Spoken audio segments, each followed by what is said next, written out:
While we were fantasizing about a wealthy life, Sukra suddenly threatened us with a gun. The always honest Sukra actually wanted to monopolize this money.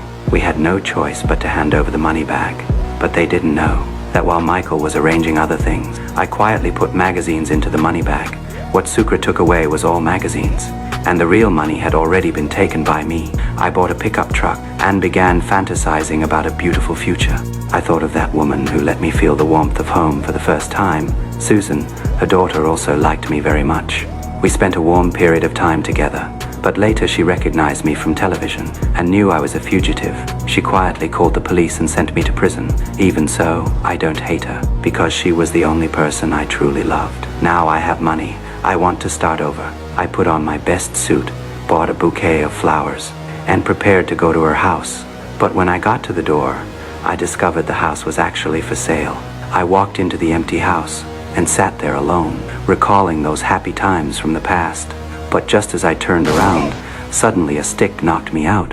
It turned out to be former prison guard Captain Bellick. How you feeling, little Teddy?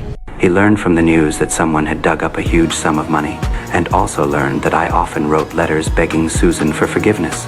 So he tracked me down based on the address in the letters. They tied me up and forced me to reveal the whereabouts of the 5 million. Even when Bellick attacked my disabled arm, I still kept my mouth shut. The two of them tortured me all night. I gritted my teeth and endured it. But just when I was about to escape, the storage locker key suddenly fell out of my pocket. I immediately lunged forward and swallowed the key in one gulp.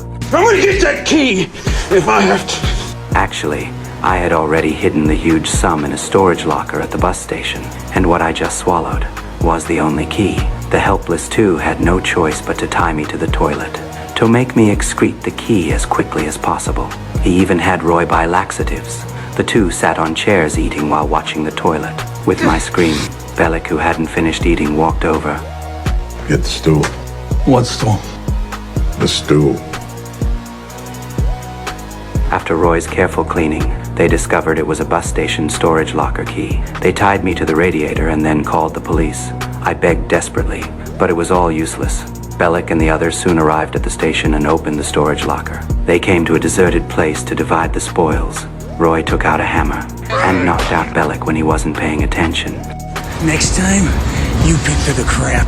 And I was still struggling desperately. I could see the police car was about to arrive. I looked at my recently reattached severed arm. I could only steel my heart and throw away the severed arm again. Roy, who got the huge sum, moved into the presidential suite and even found several beautiful women. But what he didn't know